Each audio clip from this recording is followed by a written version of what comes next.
Buenos días, mi nombre es Alejandro Pérez Sepúlveda, alumno del grado en Enfermería en la Universidad Católica de Murcia. Este tema trata sobre los riesgos existentes a la hora de asistir a una urgencia o emergencia en el ámbito prehospitalario.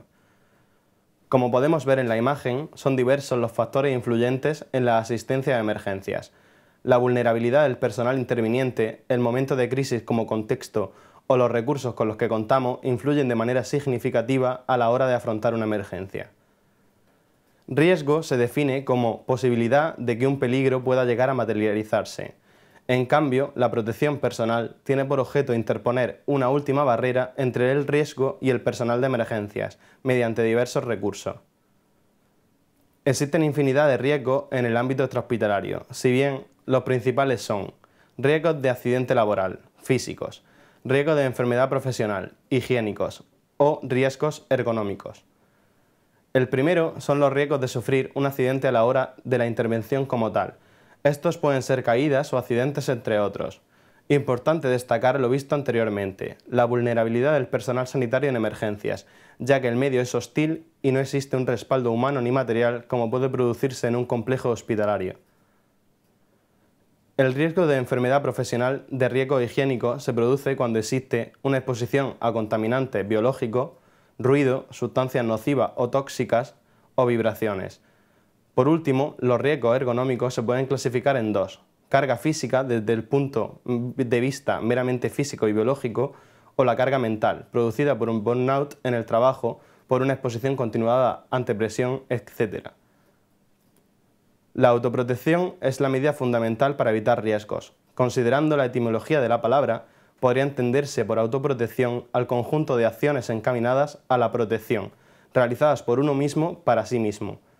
Cuando hablamos de autoprotección, estamos hablando de prevención, control de riesgos, así como acciones y medidas a adoptar con objeto de garantizar la protección de los ciudadanos, los bienes y el medio ambiente. Según el cuarto artículo del Real Decreto 773/1997, los equipos de protección individual deben utilizarse cuando los riesgos sean evitables o bien no puedan limitarse. Los equipos de protección individual, EPIs, como tal, van encaminados hacia la autoprotección física del personal, proporcionando una barrera adicional a la autoprotección. La necesidad de un EPI se justifica cuando es imposible eliminar el riesgo, es imposible instalar una protección colectiva eficaz o existe un riesgo residual tras haber instalado la protección colectiva. Estos son los principales EPIs con los que cuenta una unidad móvil de emergencias. Pueden variar según la clase de ambulancia, siempre que cumplan el mínimo exigido por la ley vigente. Estas imágenes nos muestran algunos de los EPIs más utilizados. Tenemos que tener en cuenta que todos y cada uno de ellos deben cumplir la ley vigente. Deben de ser de calidad, siempre deben de acompañarnos y en cualquier caso somos los responsables de la exposición de los mismos. Como hemos estudiado, el riesgo se define como la posibilidad de que un peligro pueda llegar a materializarse. Si bien, en este contexto, existe una fórmula que se define como riesgo es igual al tiempo de exposición por la amenaza por la vulnerabilidad. El riesgo de sufrir un accidente de tráfico trabajando en un servicio de emergencias se pone de manifiesto continuamente, ya que el tiempo de exposición es amplio y continuo, junto con la amenaza y la vulnerabilidad.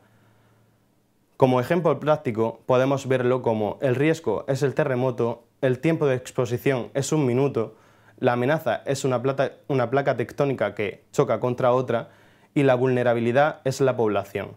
De esta manera, eliminando cualquiera de los ítems anteriores, la ecuación no sería válida, eliminando así el riesgo. Si tienen cualquier duda o aclaración, me pongo a vuestra disposición. Muchas gracias.